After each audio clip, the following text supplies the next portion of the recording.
Hey tennis fans, I'm Grace Carter and this is Tennis Now presented by Tennis Express. Tennis Express, ordered today and it ships today.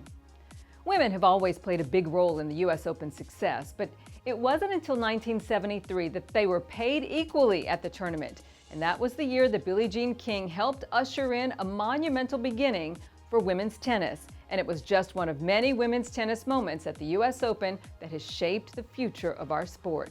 So we're going to do a top 5 list of the most important moments for women's tennis at the U.S. Open.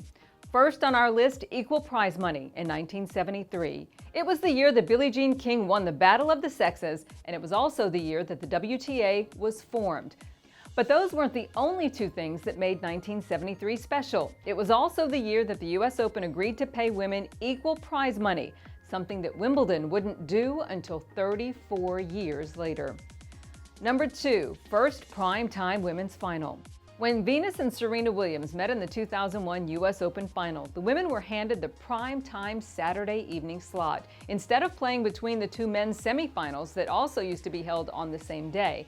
It was a change for the better, and one that gave the women the well-deserved right to shine under the lights.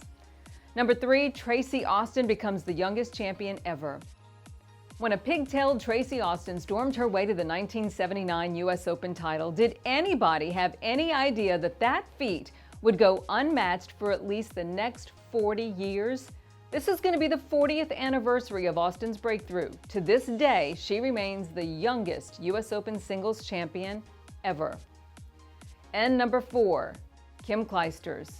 When Kim Clijsters, the mom, began her comeback in 2009, nobody had any idea that she would pave the way for more mothers to come.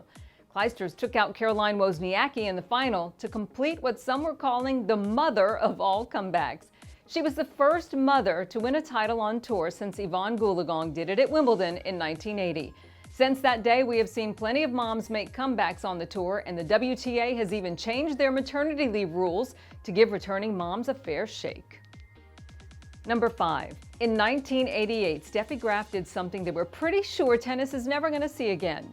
She won the Golden Slam, completing the 4th leg of that miraculous journey at the U.S. Open, where she defeated Gabriela Sabatini in a 3-set final. A few weeks later, Graf finished off one of the greatest feats that tennis, in men's or women's, has ever seen and will ever see. And those are 5 very important moments for women at the U.S. Open. We'll see you next time.